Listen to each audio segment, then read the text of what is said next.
বলো কি করছো? এই দেখো হাউজার কোম্পানি থেকে গিফটটা দিয়েছে। এর ভেতরে আছে কি আছে বলো তো? কি আছে?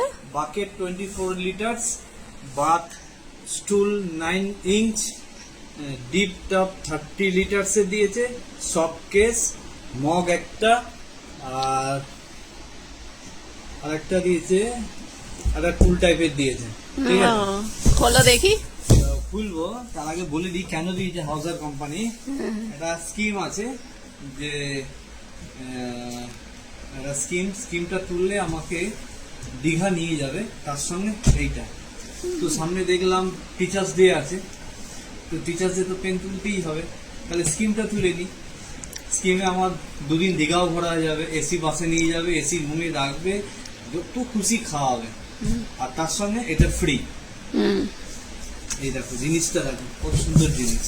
কোম্পানি থেকে হাউজার কোম্পানি বা ফ্লেয়ার কোম্পানি, দুটো একই কোম্পানি, দুটো নাম। এই একটা দিয়েছে, বাহ ভালো হয়েছে। দেখো ইজি খুলছে। এর ভেতরে আছে মগ আছে একটা সাবান কেস, আর একটা ভালো বালতি দিয়েছে, খুব শক্তপোক্ত হাডি বালতি, খুব সুন্দর বালতিটা। আর একটা বাথটব দিয়েছে, এটাও খুব শক্তপোক্ত।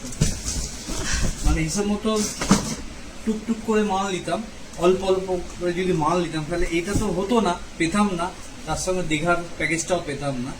যাও তাহলে কি বলো, ঠিকই আছে না? তুমি তো দীঘায় যাবেই না আমি জানি, কাজ ফেলে রেখে বা আমাদেরকে একা রেখে তুমি একা একা তো দীঘায় যাবে বলে তো মনে হয় না। হ্যাঁ, তোমার ওইটা ক্যান্সেল। ওর বদলে কত টাকা পাবে বলবে আমাকে দিয়ে দিতে আরো গিফট। দেখা যাক। বুঝেছো? তুমি যাবে না, তুমি এর আগেও অফার পেয়েছো অনেক, কিন্তু তুমি যাওনি। ঠিক আছে, এর আগেও অনেক কিছু পেয়েছো কিন্তু তুমি যাওনি, আর জিনিসপত্র অনেক পেয়েছিলে। ঠিক আছে।